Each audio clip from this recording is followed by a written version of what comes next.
Welcome to this channel and thank you for your time.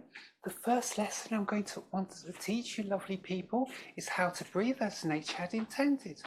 For this you want to be using the diaphragm just like you did as you entered this world. For those of you that already know how to do this, stick around until the end because I'm going to divulge much further pertaining to topics on the breath of life. With time spent learning to focus the breath, your breath will focus you.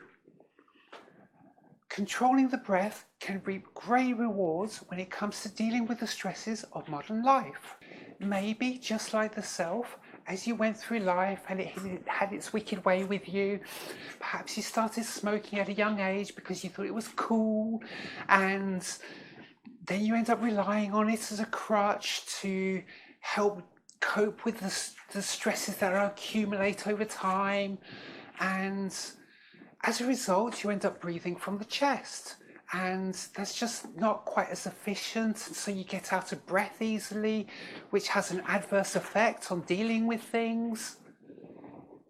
Fortunately, it is possible to learn how to breathe using the abdomen again. If it's been a while, then it's quite possible that your diaphragm has become rigid. To loosen it back up again, you can massaging it by pressing the hands in, like so. It helps if you do an upward motion along with the side to side as you press inwards. And then as you move round to the side, curl the fingers up underneath the rib cage, like that.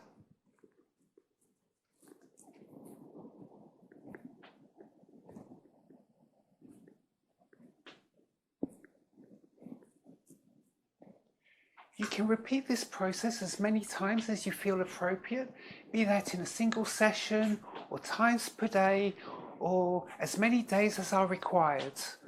Once it moves freely again, that fix won't be required anymore. Probably the easiest place to practice the next bit is laying down in bed. I'm, however, going to caution against doing so right before sleeping because I found it to be quite energizing. And then the monkey mind would start running around in circles, mulling over the tribulations of that time. And yeah, it just wasn't great. So perhaps upon waking up would be better, or at any time of the day that you feel is convenient. But honestly, if you'd rather do it laying down on the floor or on a sofa, that would be just as practical. Place one hand on the chest and another on the belly. The trick here is that you don't want the chest to move at all as the hand on the belly moves up and down as the belly expands in all directions. Alternatively, you can get a better handle on it if you can make the hand on the chest sink a fraction.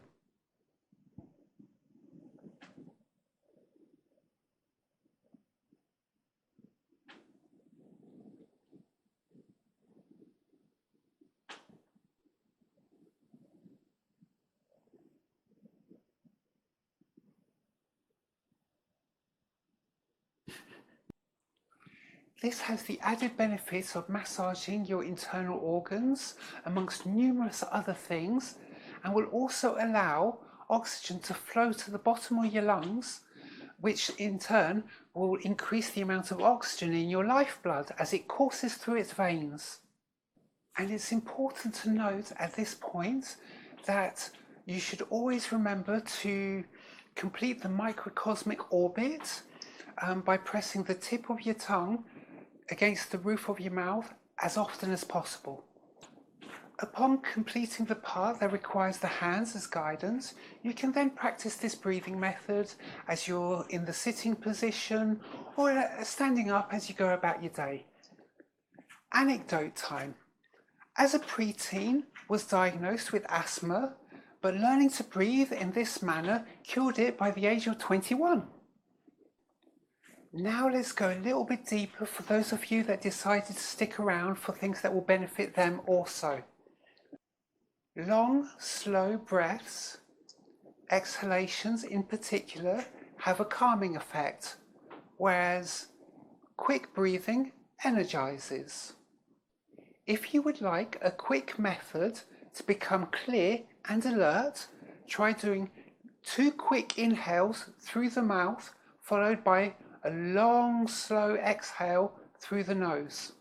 If you're a practitioner of sitting still meditation, then apparently the inhale for, hold for, exhale for 4, hold for 4 is the official template for entering samadhi. Even heard somebody exclaiming that it wasn't possible without it.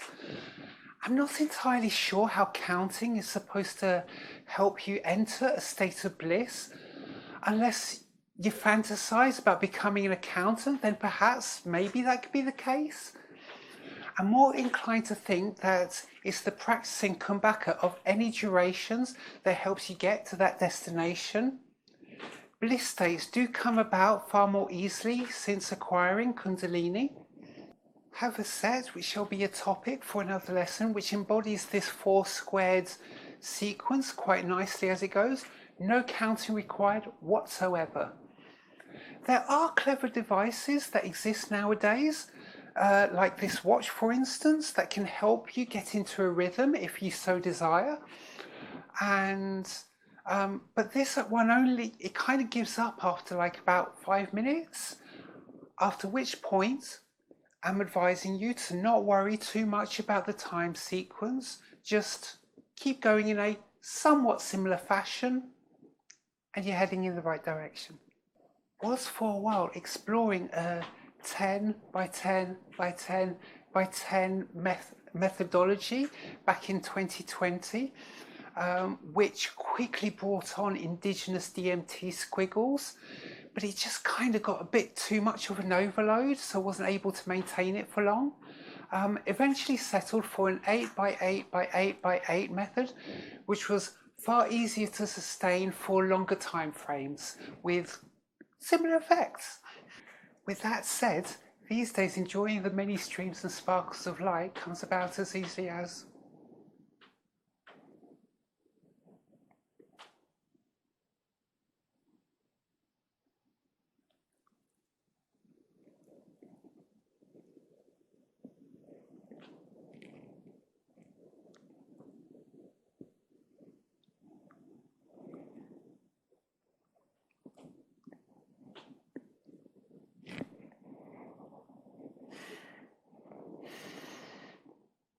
Now let's get to the crux of the matter and talk a little bit on the topic of Tai Gung. The word Tai means supreme, the yin and the yang in perfect balance. You know, like that famous symbol you've most likely seen all over the place. And Gung means a practice for developing power or the training of a skill. When doing those breathe and pause sequences, you might want to try adding this methodology into the mix.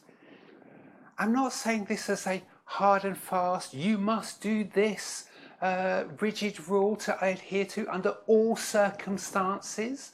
I'm simply saying this method has been working for us, so it's quite likely that it will work for you also.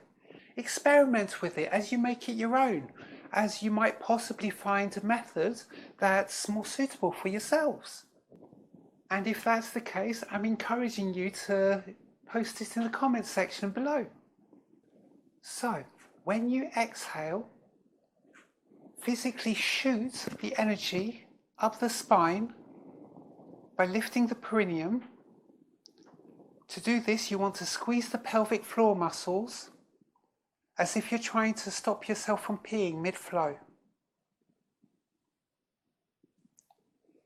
It then comes up to the heart.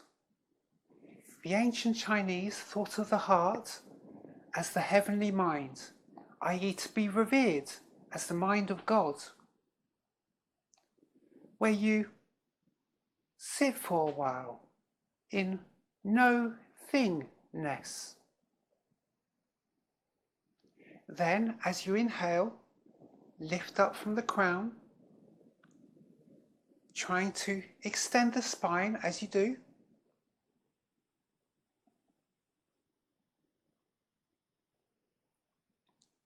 And on the next pause, you can visualize the energy shooting upwards into the highest of heavens and then showering back down around onto the torus field.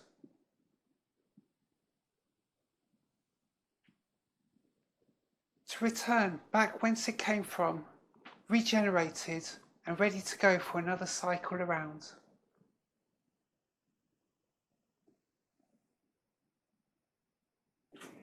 This practice will help you to develop the light body of a crystalline nature, with all the chakras from the lowest to the highest radiating, allowing all the colours to merge.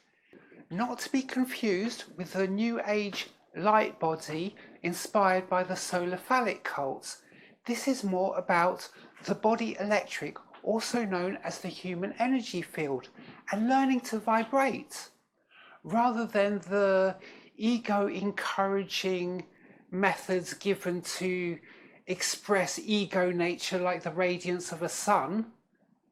I'm currently giving you a small part of the parcel on how to make your heart lighter than a feather. With that being the case, there'll be no need to fear an encounter with Anubis, will there? If you like the information I've shared with you, then please let us know by hitting the thumbs up button and hitting subscribe. Until next time.